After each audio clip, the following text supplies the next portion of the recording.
ಸ್ವಾಗತ. ಎಲ್ಲ ಸೌಜನ್ಯ ಹೋರಾಟಗಾರರಿಗೂ, ಸತ್ಯದ ಪರ ಇರ್ತಕ್ಕಂಥ ಎಲ್ಲ ಹೋರಾಟಗಾರರಿಗೂ ಆರ್ಥಿಕವಾದ ಸ್ವಾಗತ.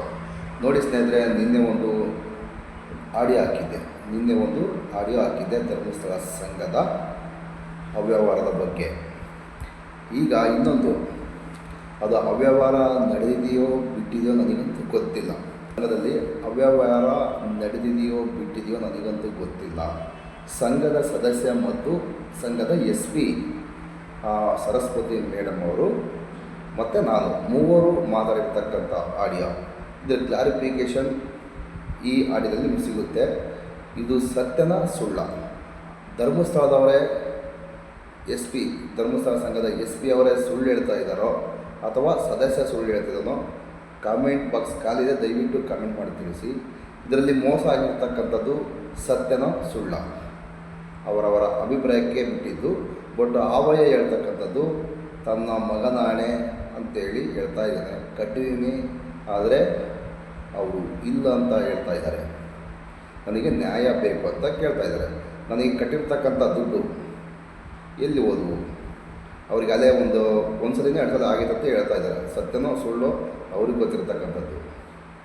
ಮಂಜುನಾಥ ಸ್ವಾಮಿಯನ್ನು ಇಟ್ಟುಕೊಂಡು ಧರ್ಮಪತ್ನಿ ಮತ್ತು ಅವರ ಫೋಟೋ ಮಧ್ಯದಲ್ಲಿ ಮತ್ತು ಮಂಜುನಾಥ ಸ್ವಾಮಿಯನ್ನು ಇಟ್ಟುಕೊಂಡು ದುಡ್ಡು ಮಾಡೋಕ್ಕೆ ಹೊರಟಿದ್ದಾರಾ ಅಥವಾ ಕಾನೂನಾತ್ಮಕವಾಗಿ ಈ ಥರ ಫೋಟೋ ಇಟ್ಟುಕೊಂಡು ಧರ್ಮಸ್ಥಳದ ಮಂಜುನಾಥ ಸ್ವಾಮಿಯನ್ನು ಅಡ್ಡ ಇಟ್ಕೊಂಡು ಅವ್ಯವಹಾರ ಮಾಡ್ತಕ್ಕಂಥದ್ದು ಇಲ್ಲ ವ್ಯವಹಾರ ನೀಟಾಗಿ ಮಾಡ್ತಕ್ಕಂಥದ್ದು ಸರಿಯಾ ತಪ್ಪ?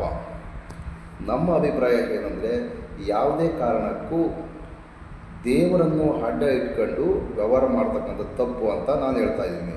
ನನ್ನ ಓನ್ ಅಭಿಪ್ರಾಯ. ಕಾನೂನು ಪ್ರಕಾರವಾಗಿ ತಪ್ಪು. ನಿಮ್ಮ ಅಭಿಪ್ರಾಯವನ್ನು ಕಾಮೆಂಟ್ ಮುಖಾಂತರ ತಿಳಿಸಿ. ಈಗ ಆಡಿಯೋ ಆಗ್ತದೆ, ದಯವಿಟ್ಟು ಕೇಳಿಸ್ಕೊಳ್ಳಿ.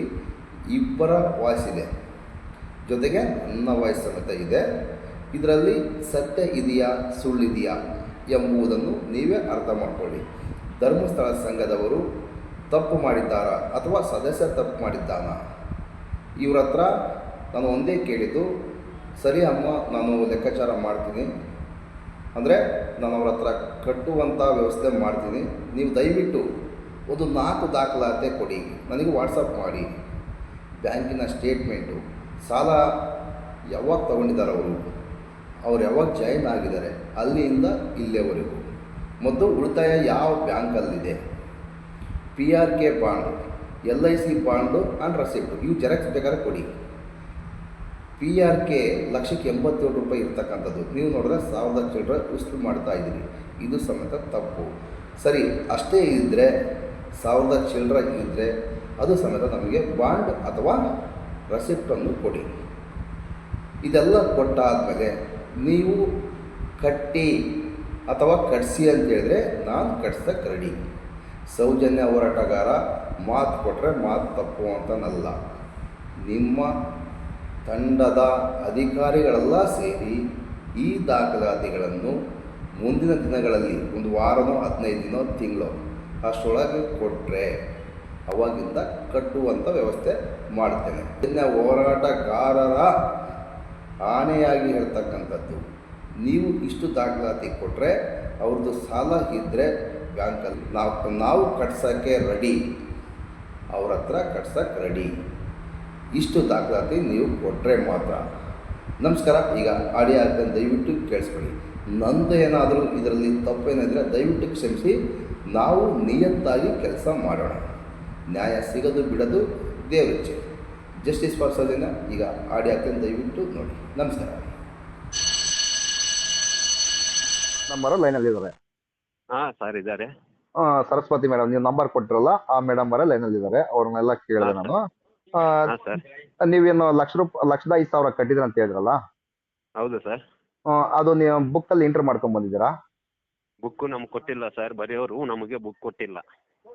ಅಲ್ಲ, ನೀವು ಕ್ಯಾಶ್ ತಗೊಂಡು ಹೋಗೋತ್ತೆ ಯಾರನ್ನ ನಿಮ್ಮ ಕಡೆಯವರು, ನಿಮ್ಮ ಸಂಘದ ಸದಸ್ಯರು ಯಾರಾದ್ರೂ ನೋಡಿದಾರ? ನಿಮ್ಮ ಊರಲ್ಲಿ ಯಾರಾದ್ರೂ ನೋಡಿದಾರಾ? ಇಲ್ಲ ಸರ್, ಆ ಬುಕ್ಕೇ ಕೇಳಿದ್ದೀವಿ ಸರ್, ಕೊಟ್ಟಿಲ್ಲ. ಅಲ್ಲ ಸರ್, ನಾನು ಕೇಳ್ತಕ್ಕಂಥ ಕ್ವಶನ್ ಏನಂದ್ರೆ, ನೀವು ₹1,00,000 ತಗೊಂಡೋಗಿ ಅದೇನೋ ದನನೋ ಏನೋ ಮಾರಿ ಆಕಳ ಮಾರಿ ದುಡ್ಡು ಕಟ್ಟಿದ ಅಂತ ಹೇಳಿದ್ರಲ್ಲ, ಆ ದುಡ್ಡು ಕಟ್ಟೋ ಹೊತ್ತಲ್ಲಿ ನಿಮ್ಮವರು ಯಾರಾದ್ರೂ, ನಿಮ್ಮ ಊರಿನವ್ರು ಯಾರಾದ್ರೂ ನೋಡಿದಾರಾ? ಇಲ್ಲ ಸರ್, ಬೆಳಗ್ಗೆ ಅಷ್ಟೊತ್ತಿಗೆ ಯಾರು ಇರಲ್ಲ ಸರ್. ಅವ್ರ ಹೆಸರೇನಾದ್ರು ಗೊತ್ತಿದ್ಯಾ? ಯಾರು ಕಲೆಕ್ಷನ್ ಮಾಡ್ಕೊಂಡಾರ ಅವ್ರ ಹೆಸರೇನಾದ್ರು ಗೊತ್ತಿದ್ಯಾ ನಿಮಗೆ? ಯಾಕಂದ್ರೆ ₹1,00,000 ₹1 ಇಲ್ಲ ₹2 ಅಲ್ಲ. ಸರ್, ವಾರಕ್ಕೊಂದ್ಸಲ ಒಬ್ರು ಇರ್ತಾರೆ ಸರ್ ಅಲ್ಲಿ. ಅಲ್ಲ ರೀ, ನೀವು 1,00,000 ದುಡ್ಡು ಕಟ್ಟಿರ್ತಕ್ಕಂಥದ್ದು, ಅದ್ರಲ್ಲಿ ಬುಕ್ ಇಂಟರ್ ಆಗೋದ್ ನೋಡ್ಕೊಂಡು ಬರಬೇಕಂತ ನಿಮ್ ಜವಾಬ್ದಾರಿ ಅಲ್ವಾ? ಸರ್ ಈಗ ಇದುವರೆಗೂ ಕ್ಲಿಯರ್ ಮಾಡಿರೋದು ಯಾವ್ದು ಬಿಲ್ಲೇ ಕೊಟ್ಟಿಲ್ಲ ಸರ್ ಅವರು. ಅಲ್ಲ ರೀ, ಇದೇ ಅಲ್ಲ ಲಾಸ್ಟ್. ಇನ್ನ ಇದಕ್ ಮುಂಚೆನೆ 3 ಸಾರಿ ಮಾಡಿದೀವಿ, ಬಿಲ್ ಬುಕ್ಕೇ ಇಕ್ಕಿಲ್ಲ ಅವರು. ಅಲ್ಲ ಬಿಲ್ ಬುಕ್ ಆಮೇಲೆ ಲೆಕ್ಕಾಚಾರ ರೀ. ನೀವು 1,05,000 ತಗೊಂಡೋಗಿ ಕಟ್ಟೋ ಹೊತ್ನಾಗೆ ಯಾರಿದಾರೆ ಅಲ್ಲಿ ನೋಡಿರ್ತಕ್ಕಂಥದ್ದು ಯಾರಿದ್ದಾರೆ? ಅವರು ಅವ್ರ ಅಕಸ್ಮಾತ್ ನಿಮ್ ಊರ್ ಪಕ್ಕದವ್ರ ಕಲೆಕ್ಷನ್ ಪಾಯಿಂಟ್ ನವರು? ಯಾಕಂದ್ರೆ ಲೋಕಲ್ ಅಲ್ಲೇ ಮಾಡಿರ್ತಾರೆ ಕಲೆಕ್ಷನ್ ಪಾಯಿಂಟ್ ಮಾಡಿರ್ತಾರೆ. ಅವ್ರ ನಂಬರ್ ಅಂದ್ರೆ ಇಟ್ಕೋಬೇಕಾಗಿತ್ತಲ್ಲ. ನೆಕ್ಸ್ಟ್ ವಾರ ಆದ್ರೂ ನೀವು ನೋಡ್ಬೇಕಾಗಿತ್ತಲ್ಲ ದುಡ್ಡು ಕಲೆಕ್ಷನ್ ಆಗೈತೋ ಇಲ್ಲ. ನಿಮ್ ಬುಕ್ ಅಲ್ಲಿ ಬರ್ದವ್ರ? ಅಟ್ಲೀಸ್ಟ್ ಅವ್ರ ಬಿಲ್ ಕೊಡೋದು ಬೇಡ, ನಿಮ್ ಬುಕ್ ಅಲ್ಲಿ ಬರ್ದಾರ ₹1,00,000 ಅಂತಂದು? ಇಲ್ಲ ಸರ್, ಬುಕ್ ಕೊಟ್ಟಿಲ್ಲ ಸರ್, ಅವರೇ ಬುಕ್ ಎತ್ಕೊಂಡು ಹೋಗಿರೋದು. ಸರಸ್ವತಿ ಮೇಡಮ್ ಅವರೇ, ಇದಕ್ಕೇನ್ ಹೇಳ್ತೀರಾ ಮೇಡಮ್ ಅವರೇ ನೀವು? ಸರ್, ನಾನು ಇವತ್ತಿನವರೆಗೂ ಅವ್ರ ಬುಕ್ ಕಲೆಕ್ಷನ್ನೇ ಮಾಡಿಲ್ಲ 10 ವರ್ಷದಿಂದ. ಯಾಕೆ ಅಂತಂದ್ರೆ ನಾವು ಎಷ್ಟು ಮಾಡಂಗಿಲ್ಲ ಬುಕ್ ಕಲೆಕ್ಷನ್. ಅಕಸ್ಮಾತ್ ಏನಾನ ಯಾವತ್ತಾನ ಅವ್ರ ಬುಕ್ ಆಬ್ಸೆಂಟ್ ಆಯ್ತು ಬಂದಿಲ್ಲ ಅಂದಾಗ ನಾನು ರೆಸ್ಪಾನ್ಸಿಬಿಲಿಟಿ ನನ್ನ ಮೇಲಿರುತ್ತೆ. ನಾನು ಓಡ್ ಹೋಗ್ತೀನಿ, ಸರ್ ಯಾಕೆ ಬುಕ್ ಆಬ್ಸೆಂಟ್ ಮಾಡಿದ್ದೀರಾ, ವಿಜಯಣ್ಣ ಯಾಕೆ, ಮೋಹನಣ್ಣ ಯಾಕೆ ಆಬ್ಸೆಂಟ್ ಮಾಡಿದ್ದೀರಾ ಅಂತ ಅಲ್ಲಿ ಹೋಗಿ ನಾವು ಕಟ್ಸುವಂತ ಒಂದು ವ್ಯವಸ್ಥೆ ಇವತ್ತಿನವರೆಗೂ ಕೂಡ ಅವ್ರ ಬುಕ್ ನಾನು ಕಟ್ಟಿಲ್ಲ. ಯಾಕಂತಂದ್ರೆ ಅವರೇ ಅಷ್ಟು ಜವಾಬ್ದಾರಿ ಲೀಡಿಂಗ್ ಅಲ್ಲಿದ್ದಾರೆ. 5 ಲಕ್ಷ ಸಾಲ ಕೊಟ್ಟಿದ್ದೀವಿ ಆ ಸಂಘದಲ್ಲಿ ಸಿಡ್ಬಿ ಅಂತ ಸ್ವಂತ ಉದ್ಯೋಗಕ್ಕಾಗಿ ಅಂತ ಸದಸ್ಯರಿದ್ದಾರೆ. ಅದರಲ್ಲಿ 4,000 5,000 ಕಟ್ಟೋ ಅಂತಿದ್ದಾರೆ. ಒಂದು ವಾರಕ್ಕೆ 20,000 15,000 16,000 10,000 7,000 6,000 ಕಲೆಕ್ಷನ್ ಬುಕ್. ಅದು ಅವ್ರು ನಮ್ಮ ಕೈಗೆಲ್ಲ ಕೊಡಂಗಿಲ್ಲ, ನಾವು ಮುಟ್ಟೋಂಗಿಲ್ಲ. ಅವ್ರ ಅಮೌಂಟ್ ಅವರೇ ಕಟ್ಟುವಂತ ಒಂದು ವ್ಯವಸ್ಥೆ. ಅದರಲ್ಲೂ ಜವಾಬ್ದಾರಿ ವಿಜಯಣ್ಣ ಮತ್ತೆ ಮೋಹನಣ್ಣ ಅವರೇ ಸ್ವಲ್ಪ ಓದ್ಕೊಂಡಿದ್ದಾರೆ ಅಂತ ಹೇಳ್ಬಿಟ್ಟು ಜವಾಬ್ದಾರಿ ಜಾಸ್ತಿ ತಗೋತಾರೆ ಇವರಿಬ್ರೇನೆ. ಅರ್ಥ ಆಯ್ತಾ? ಈಗ ಇವರು ಸಂಘ ಬಿಟ್ಟ ಮೇಲೆ, ಸಂಘ ಬಿಟ್ಟಿದ್ದಲ್ಲ, ಇವ್ರು ಕಟ್ಟದೆ ನಿಲ್ಲಿಸೋದಕ್ಕಿಂತ ಮುಂಚೆನೆ ಬುಕ್ ಇನ್ನೊಬ್ರಿಗೆ ಹ್ಯಾಂಡ್ ಓವರ್ ಮಾಡಿದ್ರು. ಇವ್ರು ಸ್ವಲ್ಪ ದಿವಸ ನಿಭಾಯಿಸಿದ್ರು. ಯಾಕಂತಂದ್ರೆ ಸುಮಾರು 5 ವರ್ಷ ನಿಭಾಯಿಸಿದ್ದಾರೆ ವಿಜಯಣ್ಣನೇ ಬುಕ್. ಯಾಕಂತಂದ್ರೆ 10 ಜನದ ಕಲೆಕ್ಟ್ ಮಾಡ್ತಾ ಇದ್ರು, ಅವರೇ ಕಟ್ತಾ ಇದ್ರು, ಅವರೇ ತಗೊಂಡೋಗಿ ಕಟ್ಟಿ ಬರ್ತಾ ಇದ್ರು. ನನಗೇನಾದ್ರು ಹೆಚ್ಚು ಕಮ್ಮಿ ಇದ್ರು ಫೋಟೋ ಹಾಕ್ತಾ ಇದ್ರು. ಅಕ್ಕ ₹10 ವೇರಿಯೇಷನ್ ಇದೆ ಏನಂತ ನಾನು ಪ್ರಶ್ನೆ ಮಾಡ್ತಾ ಇದ್ರು. ಪ್ರತಿಯೊಂದು ಮಾಡ್ತಾ ಇದ್ರು. ಅಷ್ಟು ತಿಳುವಳಿಕೆ ವಿಜಯ ನನ್ಗಿದೆ. ನೆಕ್ಸ್ಟ್ ಇವಾಗ ನಾವು ಸ್ವಲ್ಪ ದಿವಸ ನೋಡಿದ್ವಿ. ಇನ್ನು ನಾವು ಇಷ್ಟು ದಿವಸ ನೋಡಿದ್ಮೇಲೆ ಇನ್ನೊಬ್ರು ಬೇರೆ ಯಾರನ್ನ ನೋಡ್ಲಿ ಅನ್ನೋ ಉದ್ದೇಶಕ್ಕಾಗಿ ಹಸುಗಳೆಲ್ಲ ಸ್ವಲ್ಪ ಕೆಲಸ ಅದು ಒತ್ತಡ ಜಾಸ್ತಿ ಆದ್ಮೇಲೆ ಇವ್ರು ಕೊಟ್ರು ಅವ್ರಿಗೆ ಜವಾಬ್ದಾರಿ ಇನ್ನೊಬ್ರಿಗೆ. ಈಗ ಅವ್ರು ನಿಭಾಯಿಸ್ತಾ ಇದ್ದಾರೆ. ಅವ್ರಿಗಾದ್ರೂ ಗೊತ್ತಿರ್ಬೇಕಲ್ಲ ಇವ್ರು ದುಡ್ಡು ಕಟ್ಟಿರೋದು. ಸರಸ್ವತಿ ಮೇಡಮ್ ಅವರ, ಇವರು ನಾವು ದನ ಮಾರಿ ನಾನು ದುಡ್ಡು ಕಟ್ಟಿ ಬಂದಿನಿ 1,05,000 ಕಟ್ಟಿ ಬಂದಿನಿ ಅಂತ ಇವ್ರು ಹೇಳ್ತಾ ಇದಾರಲ್ಲ, ಅದು ನಿಮ್ಗೆ ಏನಾದ್ರು ಗಮನಕ್ಕೆ ಬಂದಿತ್ತು? ಆ ವಾರ ಆದ್ರೂ ನೀವು ಇದ್ರ ಸಂಘದ ಎಸ್ ಪಿ ಆಗಿದ್ರ ನೀವು? ಸರ್ ಇವಾಗ್ಲೂ ಇದೀನಿ, ಅವಾಗ್ಲೂ ಇದೀನಿ, ನಾನೇ ಇದೀನಿ. ಅವ್ರು ಕಟ್ಲಿಲ್ಲ, ಅದಕ್ಕೋಸ್ಕರನೇ ನಾವು ಹೋಗ್ತಾ ಇದೀವಿ ಮನೆ ಹತ್ರ. ಯಾವತ್ತೂ ಕಟ್ಟಿದ್ದಿಲ್ಲ ಅವ್ರು 1 ಲಕ್ಷ. ಯಾವತ್ತು ಕಟ್ಟಿದ್ದು ಲೋನ್ ಬೇಕು ರಿನಿವಲ್ ಮಾಡಿ, ನಂದು ಕಡಿಮೆ ಮಾಡಿಸ್ಕೊಂಡು ರಿನಿವಲ್ ಮಾಡಿ ಅಂದಾಗ ಕಟ್ಟಿದ್ರು. ಅದು ನಾವು ಸ್ಟೇಟ್ಮೆಂಟ್ ಕೊಟ್ಟಿದ್ದೀವಿ, ನಮ್ಗೆ ಕರೆಕ್ಟಾಗಿ ಕಟ್ಟಿದ್ದಾರೆ. ಅದು ನಾವು ಮೈನಸ್ ಮಾಡಿದ್ದೀವಿ. ಅವ್ರಿಗೇನು ಲೆಕ್ಕಾಚಾರ ಬೇಕು ವರ್ಷದಿಂದ ಕೇಳ್ತಾ ಇದ್ದಾರೆ. ಆ ಲೆಕ್ಕಾಚಾರ ಅವ್ರು ನಾವು ನಿಲ್ಲಿಸಿದಾಗಿಂದ ಅವ್ರು ಏನು ಕೇಳಿದ್ದಾರೆ ಪ್ರತಿಯೊಂದು ತಗೊಂಡ್ಬಂದು ಕೊಟ್ಟಿದ್ದೀವಿ. ನಾವು ಎಲ್ಲ ಅಧಿಕಾರಿಗಳು ಬಂದಿದ್ದೀವಿ ಸರ್. ಆಮೇಲೆ 6 ತಿಂಗಳು ಕೊಟ್ಟಿದ್ದಾರೆ ಸರ್ ಅವರು. ಕೇಳಿ 6 ತಿಂಗಳು ಕೊಟ್ಟಿದ್ದಾರೆ ಸ್ಟೇಟ್ಮೆಂಟ್. ಆ ಸ್ಟೇಟ್ಮೆಂಟ್ ನಿನ್ನೆ ಕಿತ್ಕೊಂಡೋಗ್ಬಿಟ್ಟವ್ರೆ. ಬುಕ್ಕಿಗೂ ಸ್ಟೇಟ್ಮೆಂಟ್ಗೂ ವ್ಯತ್ಯಾಸ ಐತೆ. ಅದನ್ನು ನಿನ್ನೆ ಕಿತ್ಕೊಂಡೋಗಿದ್ದಾರೆ ಸರ್ ಅವರು. ಹೆಂಗಸರು ಬರ್ತಾರೆ, ನಾವು ಮಾತಾಡಕ್ಕಾಗುತ್ತೆ ಸರ್? ಅವಾಜ್ ಹಾಕಕ್ಕಾಗುತ್ತಾ? ಅವಾಜ್ ಹಾಕೋದೇನು ಬೇಡಿ ನೀವು. ಅವ್ರು ಬಂದಾಗ ಅವ್ರು ಬಂದಾಗ ವಿಡಿಯೋ ಮಾಡ್ಕೊಳ್ಳಿ, ನೀವು ರೆಕಾರ್ಡ್ಸ್ ಕೇಳಿ ಅಷ್ಟೇ. ರೆಕಾರ್ಡ್ಸ್ ಕೇಳಿ ಅಲ್ಲ. ಈಗ ನಮಗೆ ಅಲ್ಲ ವಿಡಿಯೋ ನೋಡ್ತಾ ಇತ್ತು, ನಾವು ನೋಡಿದೆ ನಾನು. ಅಲ್ಲ ನನಗೆ ಕುತೂಹಲಕರ ಅಂದ್ರೆ ಈಗ ಏನ್ ಗೊತ್ತಾ, ನೀವು 1 ಲಕ್ಷ ಅಲ್ಲ ರೀ, ಮಕ್ಕದ ಮೇಲೆ ಉಗಿದ್ಬಿಟ್ಟು ಹೋಗ್ತಾಳೆ ಅವಳು. ಅಲ್ಲ ಇರ್ಲಿ ವಿಜಯಣ್ಣ 1 ನಿಮಿಷ ಮೇಡಮ್ ಅವರ 1 ನಿಮಿಷ. ಈಗ 1 ಲಕ್ಷ ಕಟ್ಟಿದಕ್ಕೆ ನನಗೆ ಅದಕ್ಕೆ ಕ್ಲಾರಿಫಿಕೇಶನ್ ನೀವು ಕರೆಕ್ಟ್ ಆಗಿ ಕೊಡಬೇಕು. ಅದನ್ನ ನೀವು ಯಾರಾದ್ರೂ ಒಬ್ರು ನೋಡಿರ್ಬೇಕು. ಇವರಿಗೆ ಸಂಘದ ಇವ್ರು ಎಸ್ ಪಿ ಆಗಿರ್ತಕ್ಕಂಥ ಇವರಿಗೆ ಗೊತ್ತಿಲ್ಲ ಅಂತಲ್ಲ, ಹೆಂಗ್ ಮಾಡೋದು ಮತ್ತೆ? ಈಗ 1 ಲಕ್ಷ ಹೆಂಗ್ ಅದು? ಎಸ್ ಪಿ ಅವ್ರಿರಲ್ಲ ಸರ್, ಅವರು ಕ್ಯಾಸಂಬಲ್ಲಿ ನಾವು ಕಟ್ಟೋದು. ಆಯಮ್ಮ ಜಕರ್ಸ್ ಕುಪ್ಪದಲ್ಲಿ ಇರೋದು. ಕರಡ್ಗೂರಲ್ಲಿ ಇರೋ ಸರ್. 10 ಕಿಲೋಮೀಟರ್ ಡಿಫರೆನ್ಸ್ ಅಲ್ಲಿ ಇರ್ತಾ ಇಲ್ಲ ಅವರು. ಅಮ್ಮ ನಿಮಗೆ ಇವ್ರ ಮೇಲೆ ನಂಬಿಕೆ ಇದೆಯಮ್ಮ? ವಿಜಯಣ್ಣವ್ರ ಮೇಲೆ ನಂಬಿಕೆ ಇದೆ? ಇವ್ರು ₹1,00,000 ಕಟ್ಟೋದು ಕೇಳ್ತಾ ಇದ್ರಲ್ಲ, ನಂಬಿಕೆ ಇದೆಯಮ್ಮ ನಿಮಗೆ? ಖಂಡಿತ ವಿಜಯಣ್ಣ ಒಳ್ಳೆಯವ್ರೆ, ನಿಜವಾಗ್ಲೂ ಹೇಳ್ತಾ ಇದ್ದೀನಿ. ಅದೇ ದುಡ್ಡು ಕಟ್ಟಿಲ್ಲ ಸರ್. ಅವ್ರನ್ನ ಕಟ್ಟಲ್ಲ ಅನ್ನೋ ಒಂದೇ ಆಟದಲ್ಲಿದ್ದಾರೆ ಓದ್ತೀನಿ ನಾನು. ಅದೇ ನಾನು ಯಾಕೆ ಅಂತಂದ್ರೆ ನನ್ನ ಮಾಡ್ತಾರೆ ಹೆಂಗೋ ಏನೋ ಮಾಡ್ತಾರೆ ಅನ್ನೋ ಒಂದು ಉದ್ದೇಶ ಅಷ್ಟೇ ಬಿಟ್ರೆ ಅವ್ರೇನ್ ತಪ್ಪಿತಸ್ಥರಲ್ಲ, ದುಡ್ಡು ಕಟ್ತಾ ಇಲ್ಲ ಅಷ್ಟೇ. ಇವತ್ತು ಅವ್ರು ಕೆಡ್ತಾ ಇಲ್ಲ. ಮತ್ತೆ ವಿಜಯಣ್ಣ ಇವ್ರು ಹೇಳ್ತಿದಾರೆ ಇವ್ರು ಒಳ್ಳೆಯವರು, ದುಡ್ಡು ಅವ್ರು ಕಟ್ಟಿಲ್ಲ ಅಂತ ಹೇಳ್ತಿದಾರಲ್ಲ, ಹೆಂಗೆ ಇದು? ಹೆಂಗ್ ಲೆಕ್ಕ ಇದು? ಸರ್ ನಾನು 1 ಮಗು ಹಣೆಗೂ ಕಟ್ಟಿದ್ದೀನಿ ಸರ್. ನೋಡಮ್ಮ, ಒಬ್ಬನೇ ಮಗ ಇರೋದು. 1 ಮಗ ಹೆಣಗೂ ಕಟ್ಟಿದ್ದೀನಿ ಸರ್. ಮಕ್ಳಿಟ್ಕೊಂಡು ಯಾರು ನೋಡಮ್ಮ, ಅಮ್ಮ ಹೇಳ ತಿಳ್ಕೊಳಮ್ಮ. ನಮ್ ಬಡವರು ನಾನೇ ಇರ್ಲಿ ಯಾರೇ ಇರ್ಲಿ ಬಡವ್ರು ಯಾರು ಸುಳ್ಳು ಹೇಳೋದಿಲ್ಲ ಮಕ್ಳು ಇಟ್ಕೊಂಡು, ಯಾಕಂದ್ರೆ ಮಕ್ಳಿಗೋಸ್ಕರನೇ ಅವ್ರು ಇಷ್ಟೆಲ್ಲ ಸಾಲ ಸೂಲ ಮಾಡ್ಕೊಂಡು ಇದೇ ಮಾಡ್ತಕ್ಕಂಥದ್ದು. ನಾನ್ ಹೇಳ್ತಿದ್ದೀನಿ, ನಾನು ಕರಡುಗೂರಲ್ಲೇ ಇದ್ರು ಕೂಡ ಅದ್ ಅಮೌಂಟ್ ಬರ್ದೇ ಇರೋ ಕಾರಣಕ್ಕೋಸ್ಕರ ಒಟ್ಟೆ ನಾವು ಅವ್ರ ಮನೆ ಹತ್ರ ಸುತ್ತಾಡ್ತಾ ಇರ್ತೀವಿ ಹೊರತು ಅವ್ರು ಕಟ್ಟಿದ್ರೆ ನಾವು ಯಾವ್ದೇ ಕಾರಣಕ್ಕೂ ಅವ್ರ ಮನೆ ಹತ್ರ ಹೋಗ್ತಾ ಇರ್ಲಿಲ್ಲ. ಹೋಗ್ತಾ ಇದೀವಿ ನಾವ್ ಏನಕ್ಕೆ ಅಮ್ಮ ಸಪೋರ್ಟ್ ಕೊಡಿ ಅಂತ ಹೋಗ್ತಾ ಅಲ್ಲಮ್ಮ ನೀರ್ ಕುಡ್ತಿದೀವಿ, ಒಳ್ಳೇದಕ್ಕೆ ಹೋಗಿದ್ದೀವಿ ಸರ್. ಅಮ್ಮ ಅಮ್ಮ ಅಮ್ಮ ಅಮ್ಮ ಅಮ್ಮ ಅಮ್ಮ ಒಂದ್ ನಿಮಿಷ ಅಮ್ಮ. ಇವಾಗ ಯಾಕಂದ್ರೆ ನೀನು ಬುಕ್ಕ ನೋಡಿ ನೀನ್ ಮಾತಾಡ್ತಾ ಇದೀವಿ, ಬುಕ್ ಅಲ್ಲಿ ಇಂಟರ್ ಆಗಿಲ್ಲ ಅಂದ್ರೆ ನೀನ್ ಕಟ್ಟಿಲ್ಲ ಅಂತ ಅಂಬ ಒಂದು ಇದರಿಂದ ನೀನ್ ಹೇಳ್ತಾ ಇದೀಯ, ಅದು ಒಪ್ಕೊಂಬನ? ಇಲ್ಲ ಇಲ್ಲ ಹಂಗಂತಲ್ಲ, ಅಲ್ಲಿ ಕಲೆಕ್ಷನ್ ಪಾಯಿಂಟ್ ಅಲ್ಲಿ ಸಿಸ್ಟಮ್ ಅಲ್ಲಿ ಎಂಟ್ರಿ ಆಗೋಗುತ್ತೆ ಸರ್. ಪ್ರತಿ ವೀಕ್ ಪ್ರತಿ ಒಬ್ಬ ಮೆಂಬರ್ದು ಎಂಟ್ರಿ ಆಗುತ್ತೆ ಸರ್. ಅಲ್ಲಮ್ಮ ಹೌದು ಹೌದು ಕಟ್ಟಿಲ್ಲ ಅಂದ್ರೆ ನಿಲ್ ಅಂತ ಬರುತ್ತೆ, ನಾವ್ ಎಂಟ್ರಿ ಮಾಡಿಲ್ಲ ಅಂತಂದ್ರೆ ಡ್ಯೂ ಆಗುತ್ತೆ. ನಾವ್ ಯಾವತ್ತು ಡ್ಯೂ ಆಯ್ತು ಅವತ್ತಿಂದ ಅವ್ರ ಮನೆಗೆ ಪ್ರತಿ ವಾರ ಅಲ್ಲಮ್ಮ ನೀನ್ ಹೇಳ್ತಕ್ಕಂಥದ್ದೆಲ್ಲ ಸತ್ಯನೇ, ನಾನು ಸುಳ್ಳು ಅಂತ ಹೇಳ್ತಾ ಇಲ್ಲ. ಈಗ ಅವರು 1 ಲಕ್ಷ ಕಟ್ಟಿವಂತ ಕಡ ಖಂಡಿತವಾಗಿ ಮಕ್ಕಳ ಆಳಿ ಇಟ್ಟು ಹೇಳ್ತಾ ಇದಾರೆ ಅಂತ. ಅವತ್ತಿನ ದಿನ ಯಾರು ಕಲೆಕ್ಷನ್ ಪಾಯಿಂಟ್ ಅಮ್ಮ ಒಂದ್ ನಿಮಿಷಮ್ಮ ಅವತ್ತಿನ ದಿನ ಯಾರು ಕಲೆಕ್ಷನ್ ಪಾಯಿಂಟ್ ಅಲ್ಲಿ ಇದ್ರು ಅವ್ರೇನಾದ್ರು ಮೋಸ ಮಾಡಿರ್ಬೋದಲ್ವಾ? ಇಲ್ಲ ದುಡ್ಡು ತಗೊಂಡು ಇದೇ ಮಾಡಿರ್ಬೋದಲ್ಲ? ಇಲ್ಲ ಇವ್ರ ಸಂಘ ಸದಸ್ಯರು ಏನಾದ್ರು ಗೋಲ್ಮಾಲ್ ಮಾಡಿದಾರ? ಸ್ವಲ್ಪ ವಿಚಾರಿಸಮ್ಮ ಅವ್ರನ್ನ. ಮಾತಾಡಲ್ಲ ಸರ್, 1 ಲಕ್ಷ ಅವ್ರ ಹೆಸರು ಗೊತ್ತಿಲ್ಲ, ಅವ್ರ ಊರು ಗೊತ್ತಿಲ್ಲ, ಎಲ್ಲಿ ಕಲೆಕ್ಷನ್ ಪಾಯಿಂಟ್ ಅಲ್ಲಿ ಯಾರು ಇದಾರೆ ಅನ್ನೋದು ಗೊತ್ತಿಲ್ಲ. ಅಲ್ಲಿ ಕಲೆಕ್ಷನ್ ಪಾಯಿಂಟ್ ಅಲ್ಲಿ ಒಬ್ಬರೇ ಇರಲ್ಲ, ಸುವಿಧಾ ಇರ್ತಾರೆ, ಇನ್ನೊಬ್ರು ಇರ್ತಾರೆ, 3 ಜನ ಕೆಲಸ ಮಾಡೋ ಅಂತದ್ರಲ್ಲಿ ಒಬ್ಬರಿಗಾದ್ರೂ ಗೊತ್ತಿರ್ಬೇಕಲ್ಲ ಇವ್ರು ಕಟ್ಟಿದ್ರೆ. ಇಲ್ಲ ಸಿಸ್ಟಮೇ ಬೇಡ ಸರ್, ಸುಳ್ಳೆ ಸಿಸ್ಟಮೇ ಬೇಡ, ಎಂಟ್ರಿ ಆಗಿಲ್ಲ, ಮೋಸ ಮಾಡ್ಬಿಟ್ಟಿದ್ದಾರೆ.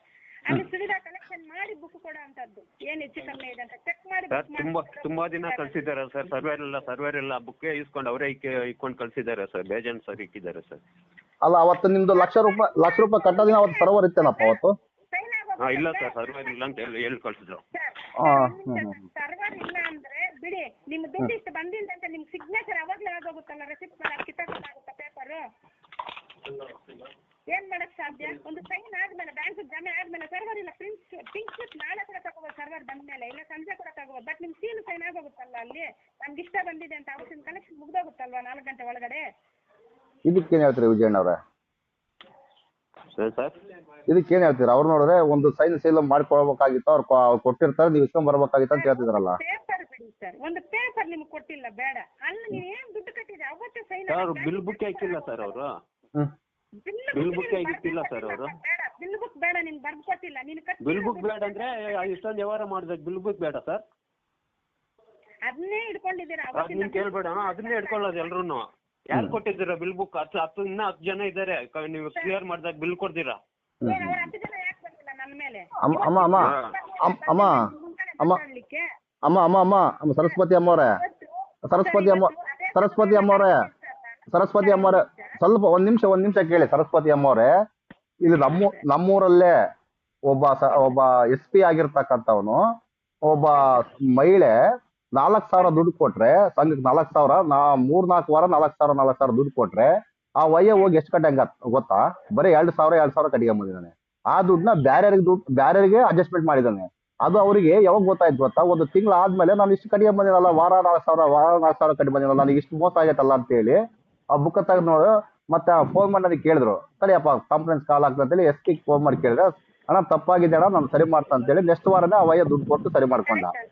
ಅಂತ SP ಕೂಡ ಅಂತ ಅಲ್ಲಲ್ಲ ಹೇಳ್ತಿದ್ ಕೇಳಮ್ಮ, ಅಂತ SP ಸಮೇತ ಇದಾರೆ, ಅಂತ ಇವ್ರು ಕೂಡ ಇದಾರೆ ನಿಮ್ದ್ರಲ್ಲಿ. ಕರೆಕ್ಟ್ ನಾನು ನನ್ನ ಯೂಟ್ಯೂಬ್ ಅಲ್ಲಿ ಸಮೇತ ಇದೆ, ಬೇಕಾದ್ರೆ ನೋಡಿ ಅಮ್ಮ. ನಾನು ಯಾಕಂದ್ರೆ ಬಹಳ ಮೋಸ ಮಾಡ್ತಿದಾರಮ್ಮ, ನಿಮ್ ಸಂಘದವರು ಬಹಳ ಮೋಸ ಮಾಡ್ತಾ ಇದ್ದಾರೆ. ಒಂದ್ ನಿಮಿಷ ನಾನು ಮಾತಾಡೋದು ಕೇಳಿ. ಸರಿನಾ ಸರ್? ಆಯ್ತಾ, ಹಂಗಾಗಿದೆ, ಬುಕ್ ಭದ್ರತೆ ಇರುತ್ತೆ, ಏನೋ ಎಷ್ಟು ಡಿವಾಗ್ ಬಂದು ಇಯರ್ ಎಂಡ್ ಅಲ್ಲಿ ಅಂತ ಮಾಡಿರ್ಬೋದು, ಅದನ್ನ ಸ್ಟಡಿ ಮಾಡೋ ಕೆಪಾಸಿಟಿ ಅವ್ರಿಗೆ ಇರುತ್ತೆ, ಅವ್ರು ಮಾಡ್ಲೇಬೇಕು, ಅದನ್ನ ಸ್ಟಡಿ ಮಾಡ್ಕೊಬೇಕು. ಹಂಗ್ ಅಮ್ಮ ಕೇಳಿದ ಅಲ್ಲಮ್ಮ, ಸರಿ ಅವ್ರೇನೋ ಸ್ವಲ್ಪ ನೋಡ್ಕೊಂಡ್ರು. 1 ತಿಂಗಳಾದ್ಮೇಲೆ ಅವ್ರ ಗಂಡ ಬಂದ, ದುಡಿಯಕ್ಕೆಲ್ಲ ಹೋಗಿದ್ದ, ಬಂದ ನೋಡ್ದ, ಎಷ್ಟು ಕಟ್ಟಿಯಮ್ಮ ಅಂತೇಳಿ ಒದ್ದು ಬಡ್ದು ನೋಡ್ಕೊಂಡಾಗ ಗೊತ್ತಾಯ್ತು. ಅದು ಒಂದು ನಂಬಿಕೆ ಅಮ್ಮ. ನೋಡಮ್ಮ, ನಮ್ಮ ಎಲ್ಲಾ ಬಡವರಿಗೆ ಧರ್ಮಸ್ಥಳ ಮಂಜುನಾಥ ಸಂಘ ಅಂದ್ರೆ ಮಂಜುನಾಥ ಸ್ವಾಮಿ ಭಕ್ತಿಯಿಂದ, ಆ ಭಕ್ತಿಗೆ ನಾವು ಮೆಚ್ಚಿ ದುಡ್ಡು ಕಟ್ಟೋದು. ವೀರೇಂದ್ರ ಹೆಗಡೆ ಮುಖ ನೋಡಿ ಕಟ್ಟಲ್ಲ, ಮಂಜುನಾಥ ಸ್ವಾಮಿ ಮುಖ ನೋಡಿ ಕಟ್ಟತಕ್ಕಂಥದ್ದು. ನಾವು ಮೋಸ ಆಗಲ್ಲ ಅಂತ. ಈಗ ಮೋಸ ಆಗಿದೆಯಲ್ಲಮ್ಮ, ನಮ್ಮ ಕಣ್ಣೆದ್ರಿಗೆ ಮೋಸ ಆಗಿದೆ. ಇದನ್ನ ಕಣ್ಣಾರ ಕಂಡಿಲ್ಲ, ಅದಕ್ಕೋಸ್ಕರನೇ ನಿಮ್ಮೊಂದು ಕಾನ್ಫರೆನ್ಸ್ ಕಾಲ್ ತಗೊಂಡಿದ್ದು ನಾನು. ಸರ್, ಆಗಿರೋ ಉದಾಹರಣೆ ನೀವು ಕೊಟ್ರಿ. ಒಂದ್ ನಿಮಿಷ ದಯವಿಟ್ಟು ನನ್ನ ಮಾತು ಕೇಳಿ. ಇವಾಗ ನಾನೇನಾದ್ರೂ ಆ ತರ ಮಾಡಂಗಿದ್ರೆ, ಈಗ 10 ವರ್ಷದಿಂದ ₹1 ಡ್ಯೂ ಆಗದೆ ನಡ್ಕೊಂಡು ಬಂದಿರೋ ಅಂತ ಒಂದು ಎಸ್ಕ್ರೇಟ್ ಸಂಘ ಇದು. ಯಾರು ಅಮ್ಮ. ಡ್ಯೂ ಮಾಡಿಲ್ವೇ ನಾನು ತೆಗೆದಾಕಕ್ಕೆ? ಹಂಗ ಅಮ್ಮ ನೀನ್ ತಿಂದಿ 1,00,000 ರೂಪಾಯಿ ನೀನ್ ಅಮ್ಮ ಸರಸ್ವತಿ ಅಮ್ಮರೇ, ನೀವು ತಿಂದಿರ ಅಂತ ಹೇಳ್ತಾ ಇಲ್ಲ. ನಿಮ್ ಸಂಘದ ಕಲೆಕ್ಷನ್ ಪಾಯಿಂಟ್ ನಲ್ಲಿ ಇರ್ತಕ್ಕಂಥವ್ರು ಏನೋ ಮಾಡಿದಾರಂದ್ರೆ ತಿಳ್ಕೊಳ್ರಮ್ಮ, ಬಡವ್ರ ಹೊಟ್ಟೆ ಮೇಲೆ ಹೊಡಿಬ್ಯಾಡ್ರಿ ಅಂತ ಹೇಳ್ತಾರೆ. ಅದನ್ನ ಬಿಟ್ರೆ ಬೇರೆ ಇನ್ನೇನು ಉದ್ದೇಶ ಇಲ್ಲ. ಇದರಿಂದ ನನಗೇನು ಬರಲ್ಲಮ್ಮ ಸರ್. ಆದ್ರೆ ಆ ಸಂಘದಲ್ಲಿ ಯಾರನ್ನ ಕಡಿಮೆ ಕಟ್ಟಿದ್ರೆ ನಾನು ಹಾಕಕ್ಕೂ ಕೂಡ ಆ ಸಂಘದಲ್ಲಿ ಒಬ್ಬ ಸದಸ್ಯರು ಕೂಡ ಕಡಿಮೆ ಕಟ್ಟಲ್ವೇ? ನಾನು ಡ್ಯೂ ತೆಗೆದಾಕಕ್ಕೂ ಕೂಡ ಅವತ್ತಿನ 10 ವರ್ಷದಿಂದ ಅವ್ರಿಗೆ ಗೊತ್ತು. ವಿಜಯ ನನ್ಗೆ ಅದು ಎಸ್ ಗ್ರೇಡ್ ಇರೋ ಗ್ರೂಪ್ ಯಾವತ್ತಿಗೂ ₹1 ಕಡಿಮೆ ಕಟ್ಟಿಲ್ಲ ಯಾರು ಅದರಲ್ಲಿ. ನಾನು ಯಾರು ತೆಗೆದಾಕ್ಬೇಕು? ಮತ್ತೆ ನಾನು ಆ ಸಂಘದಲ್ಲಿ ಪೆನ್ ಹಾಕಿಡ್ಬೇಕು? ಯಾಕೆ ತಿದ್ದಬೇಕು?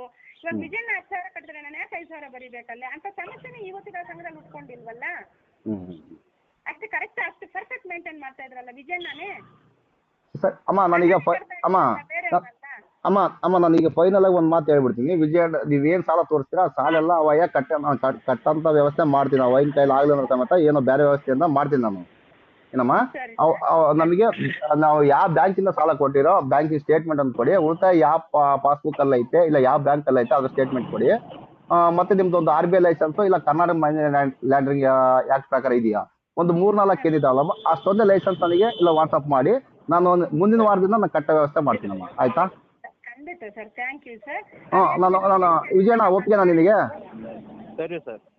ಇಷ್ಟು ರೆಕಾರ್ಡ್ಸ್ ಕೊಟ್ಮೇಲೆ ಆ RBI ಲೈಸೆನ್ಸ್, ಬ್ಯಾಂಕಿಂಗ್ ಸ್ಟೇಟ್ಮೆಂಟ್, ಸಾಲ ಎಲ್ಲಿಂದ ಬಂತು, ನೀನು ಸಂಘ ಯಾವಾಗ ಸ್ಟಾರ್ಟ್ ಮಾಡಿ ಅಲ್ಲಿಂದ ಇಲ್ಲಿವರೆಗೂ ಅವ್ರು ನಿನಗೇನು ಮೋಸ ಮಾಡಿಲ್ಲ ಅಂಬೋದೆಲ್ಲ ಪ್ರತಿಯೊಂದು ಅಲ್ಲಿ ಬ್ಯಾಂಕಿಂಗ್ ರೆಕಾರ್ಡ್ಸ್ ಅಲ್ಲಿ ಇರುತ್ತೆ. ಅದು ಅದ್ರಲ್ಲಿ ಇರುತ್ತೆ. ಅದ್ರ ಪ್ರಕಾರವಾಗಿ ನಿನ್ ಸಾಲ ಅಕಸ್ಮಾತ್ ಏನಮ್ಮ ವ್ಯವಹಾರ ಮಾಡಿದ್ಮೇಲೆ ಇರ್ಲೇಬೇಕಲ್ವಾ? ಅಮ್ಮ ಅದ್ ನೀನ್ ಕೊಡಮ್ಮ. ನಾನ್ ಕಟ್ಟುವಂತ ವ್ಯವಸ್ಥೆ ಮಾಡ್ತೀನಮ್ಮ. ಖಂಡಿತ ನಮ್ಮ ಅಧಿಕಾರಿಗಳಿಗೆ ಈ ವಿಷಯ ನಾನು ತಿಳಿಸ್ಕೊಡ್ತೀನಿ. ಇಷ್ಟು ಮಾತ್ರ ನಮ್ಮ ಒಟ್ಟಿಗೆ ಮಾತಾಡಿದ್ದೀರಾ, ತುಂಬಾ ಥ್ಯಾಂಕ್ ಯು ಸರ್. ನಮ್ ರೆಕಾರ್ಡ್ಸ್ ಒಂದಮ್ಮ, ನಮ್ ಬಡವರಿಗೆ ನಮ್ ರೆಕಾರ್ಡ್ಸ್, ನಮ್ ದುಡ್ಡು ಎಲ್ಲಿ ಹೋಗ್ತಿದೆ? ₹1 ಅದ್ರ ದುಡ್ಡು ಅಲ್ಲಮ್ಮ. ನೀವು ಅದೇ ಅಲ್ಲಮ್ಮ, ನೀನ್ ಕೂಡ ಬಡವಿ.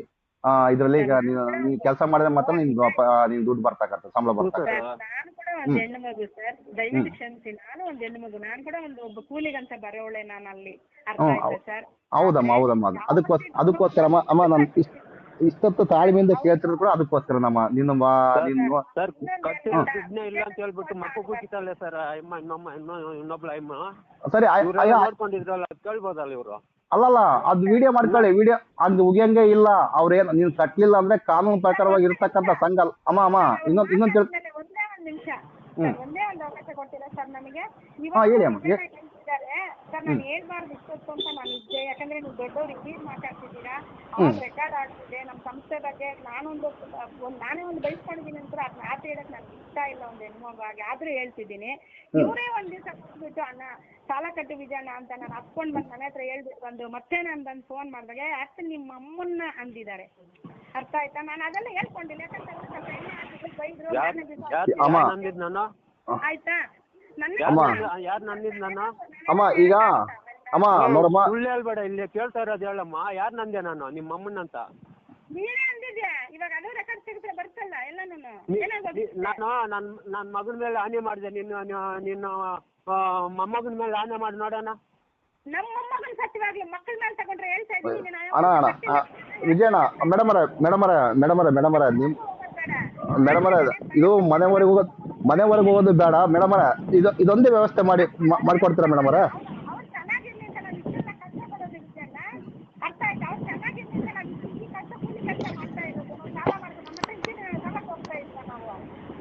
ಮೇಡಮರೇ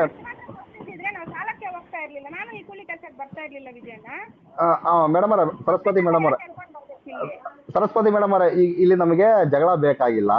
ನಮಗೆ ಕೇಳ್ತಕ್ಕಂಥದ್ದು ಈ 4 ರೆಕಾರ್ಡ್ಸ್ ಒಂದೇ ಕೊಟ್ಬಿಡಿ. ಮುಂದಿನ ವಾರದಿಂದ ನಾವು ಕಟ್ಟುವಂತ ವ್ಯವಸ್ಥೆ ಮಾಡ್ತೀನಿ. ನೀವು ಯಾವತ್ತು ರೆಕಾರ್ಡ್ಸ್ ಕೊಡ್ತೀರಾ? ಈ ವಾರದಲ್ಲಿ ಕೊಡ್ತೀರಾ, ಮುಂದಿನ ವಾರದಲ್ಲಿ ಕೊಡ್ತೀರಾ? ಸರ್ ಖಂಡಿತ ಸರ್, ನಾನು ಇವತ್ತೇ ಮಾತುಕತೆ ವಿಷಯ ತಿಳಿಸ್ಕೊಡ್ತೀನಿ ಸರ್. ಇವಾಗ ಯಾಕಂತಂದ್ರೆ ಸಿಸ್ಟಮ್ ತೆಗಿಬೇಕಲ್ವಾ, ಅವ್ರು ಯಾವತ್ತು ನನಗೆ ಕೊಡ್ತಾರೆ ಆದಷ್ಟು ಬೇಗ ನೀವೇನು ಕೇಳಿದ್ರೆ ಅದನ್ನ ಕೊಡೋ ವ್ಯವಸ್ಥೆ ನಾನು ಹೇಳ್ತೀನಿ ಸರ್ ಇವತ್ತೇ. ನೋಡಮ್ಮ, ಈ ರೆಕಾರ್ಡ್ಸ್ ಕೊಡೋ ತಗನ ನೀನು ಅವ್ರ ಮನೆ ಹತ್ರ ಹೋಗಂಗಿಲ್ಲ. ಅಕಸ್ಮಾತ್ ಹೋದ್ರೆ ಅವ್ರು ವಿಡಿಯೋ ಮಾಡ್ಕೊಂಡು ಹೋಗಿ ಕಂಪ್ಲೇಂಟ್ ಕೊಟ್ಟರೆ ಕಂಪ್ಲೇಂಟ್ ಆಗುತ್ತೆ ನೋಡಮ್ಮ. ಯಾಕಂದ್ರೆ ನೀವು ಅವ್ರಿಗೆ ದುಡ್ಡು ಕಟ್ಟಲಿಲ್ಲ ಅಂದ್ರೆ ನೀವು ಕಾನೂನಾತ್ಮಕವಾಗಿ ಒಂದು ಕೋರ್ಟ್ ಕಡೆಯಿಂದ ನೋಟಿಸ್ ಕೊಟ್ಟು ಕಂಪ್ಲೇಂಟ್ ಮಾಡಿ ಕೋರ್ಟ್ ಎಳೆಯುವಂತ ಕೆಲಸ ಮಾಡಿ. ಒಪ್ಕೊಂತೀವಿ ಅದನ್ನ ಸರ್. ಅವರು ಅಷ್ಟೇನೆ ಇವಾಗ ಕಟ್ಟಿದಾರಲ್ವಾ, ಯಾರು ಕಟ್ಟಿದ್ದಾರೆ, ಎಲ್ಲಿ ಕಟ್ಟಿದ್ದಾರೆ, ಅವ್ರಿಗೂ ಸ್ವಲ್ಪ ಗಮನ ಕೇಳಿ ಸರ್. ಅಮ್ಮ ಅದು ದುಡ್ಡು ₹1,00,000 ಹೋಗ್ಲಮ್ಮ. ಹೆಂಗೋ ದನ ಸತ್ತು ಹೋಗೈತೆ ಅಂತ ತಿಳ್ಕೊಂಡು ಅವ್ರು ದುಡ್ಡು ಕಟ್ಟಕ್ ರೆಡಿ ಇರ್ತಾರೆ. ರೆಡಿ ಐದಾರು ಕೂಡ ನಾನು ಹೇಳ್ತೀನಿ, ನಾವು ಈಗ ಹೇಳ್ತೀನಿ, ಎಲ್ಲ ಬಿಡಿಸಿ ಹೇಳ್ತೀನಿ, ಕ್ಲೀನಾಗಿ ಹೇಳ್ತೀನಿ. ನೋಡಮ್ಮ, ಸರಿ ಅಮ್ಮ ನಾನು ಸರಸ್ವತಿ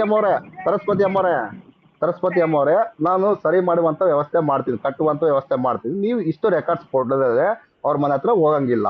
ಆ ರೆಕಾರ್ಡ್ಸ್ ಕೊಟ್ಮೇಲೆ ನೀವು ನನಗೆ ವಾಟ್ಸಪ್ ಮಾಡಿ, ನಾನು ಚೆಕ್ ಮಾಡಿ ಕರೆಕ್ಟ್ ಇದೆಯಾ ಇಲ್ವಾ ಅಂತ ನೋಡಿ ಚೆಕ್ ಮಾಡಿ ಮುಂದೆ ವಾರ ನೆಕ್ಸ್ಟ್ ವಾರದಿಂದಲೇ ಕಟ್ಟುವಂತ ವ್ಯವಸ್ಥೆ ಮಾಡ್ತೀನಮ್ಮ. ಅವ್ರು ಕಟ್ಟಿಲ್ಲ ಅಂದ್ರೆ ನನಗೆ ಫೋನ್ ಮಾಡಮ್ಮ, ನಾನು ದುಡ್ಡು ಕಟ್ತೀನಿ, ಆಯ್ತಾನಾ?